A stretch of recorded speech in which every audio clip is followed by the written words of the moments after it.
Yes, moving forward with our conference, I would like to invite Mr. Soham Chakraborty for presenting his paper. The topic of his paper is Right to Education and Gender Equality.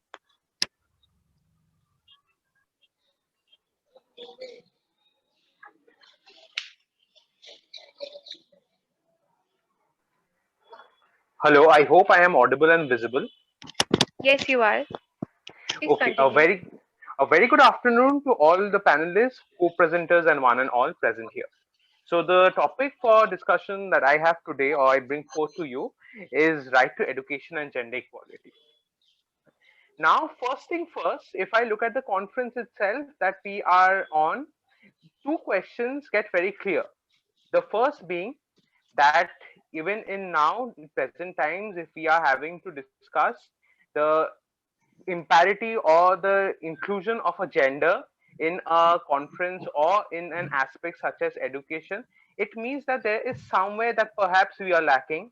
And secondly, which is more importantly, that few of us here who are educationally blessed or have had the blessings to get education, if we are pursuing for a common goal, that is to make education or to make a society which is gender inclusive and has an potential for development for all, then one thing is very clear that education is a key for gender equity. Now, furthering into the proposition, one thing is very clear that education in form of fundamental right or even enacted in form of an enactment through the act is something that is inalienable from anyone in the society. It any contrary discussions to it are are useless because it is something that requires to be cherished and has a, if I call for a sanction, then it has the sanction of the government, and if I call for a public morale, then it has even the backing of the society.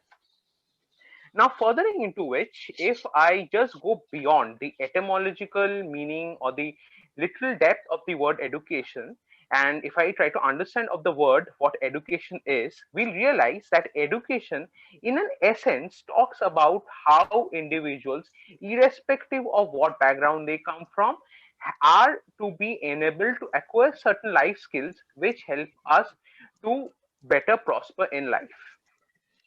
Now, the other thing that goes on to is, if we see the set of values or the skill sets that one requires to establish themselves or do better in their life is gender neutral, like three to four basic things like good education, good food, proper circumstantial idea or proper activities or proper exercises which help me to enable myself and to prosper is something that is uniform for all. It is not gender bias or it is not gender relevant. Now, education as a phenomenon imparts these life skills or these skill sets to each and everyone. Education doesn't ask you first whether you are from the you are a male or female or any other third gender too, inclusive of the entire society. But if we look close into it and from present stats that had already been provided, or even if we have an in general idea, we'll see that places where education is lacking, we clearly see a marginalized society. Now, what education does is education imparts me the knowledge of what are my rights, my liabilities, my duties, and what are my grievance addressive places. Now, if a wrong happens to me or something unequal is happened to me gender wise or irrespective of it, if I don't have the knowledge to recognize that the thing is that is being done to me is discriminative and there are addressable mechanisms for it, very obviously I won't be able to come out of the vicious cycle. And what is the only key to come out of the vicious cycle is the right to education, which should be practiced for all. Hence, education is the key for not to have just a gender equal society, but also a society which practices equity and which promotes development. Now, the concept of right to education and gender equity is so essential and so positive. If we look into the international scenario, it is even included in SDG 4 2030, which says that which says that education should be secured for all to have a go at gender equity. Yes, and gender equity, and even to have a proper marginal and a proper pedestal and a proper development society for all. Now, the backings, the drawbacks have been discussed a lot, and even certain propositions to how to overcome it. But Soham, kindly conclude. yes, I'm just concluding. But a few policies that I have discussed, which would enable us to actually hit on the nail, is what we see the education sector in the rural education sector mainly. There are many of plans which provide, which give us propositions and plans to provide for education for all. But these are mainly plans which cater to certain essentials which are not exactly education. Like for instance, I would say that children coming here would have free midday meals and meals. Hence, I think it would be creating a demand. But what happens there, if my local standard gets changed just to food from education, I am lacking out on a point. Children are not Yes, children are coming for the food, but yes, there is an essential loss of the phenomenon of education too. Secondly, they require certain basic skill sets to be imparted, so that people become capable earlier, so that they are more capable to earn for themselves, and hence the idea of being educated is more brighter for them, and hence they would come up further. Thirdly, they should, as it is said that education is not an act, but it is something that should be done neatly and very well by people who really want to do it. Hence, better people should be coming into it, so that a holistic society is established, which creates a good environment for students to come in as it is. And thirdly, students should be made a little more comfortable in the school, and not just being imparted strict education, which doesn't enable them to think for themselves, or doesn't educate a very happy milieu, and hence students are not very forthcoming into the situation. So these are small things and others that has been already discussed. If that are done, then obviously education would help for development all and in turn secure gender equity. Thank you. Thank you, Soham. Now, for our last presentation, we have Mr. Jayanta Boruah from Northeastern Hill University. The topic of his paper is Right to Education for Persons with Disabilities in India. Uh, Good evening, everyone. Am I visible and audible? Hello, am I audible? Yes, Jayant, you are. Kindly please finish your presentation within 5 minutes. Yeah, definitely. So Okay. before starting my presentation, I would like to mention that 75% of children with disabilities are dropouts from school. So I don't need to mention that there is a problem, serious problem, and it is a report of 2018 June to 2018 December presented by National Statistic Organization through a sample survey. Now, let me mention that I am not going into detailed discussion about the laws, what policies have been adopted, and what they are decided for. But one thing has been mentioned severely that theoretically, Indian education system is based on inclusive education. They are trying to build upon inclusive education model so that they can enroll students with lesser amount of disabilities along with the normal students. But frankly speaking, treating unequals equally is also a violation of Article 14, that is a reasonable classification on a theoretical basis. Now, if we say that persons with benchmark disability 40%, they are provided reservations, but how this 40% is determined? Now, practically speaking, I myself belong to such community, and I have seen how this criteria has been fixed.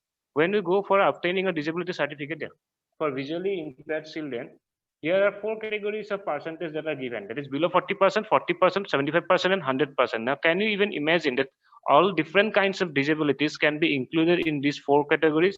It is highly impracticable. Medical science has developed to a huge extent from which we can even tell out the minor kinds of diversities that are present. Now, including such kind of children with lesser amount of disabilities along with the normal children might not make them eligible to get the necessary requirements that they need for upliftment of their overall development. It will be a violation of the jurisprudential theory that has been much before recognized, that is treating unequals equally is also a violation of Article 14 of the Indian Constitution.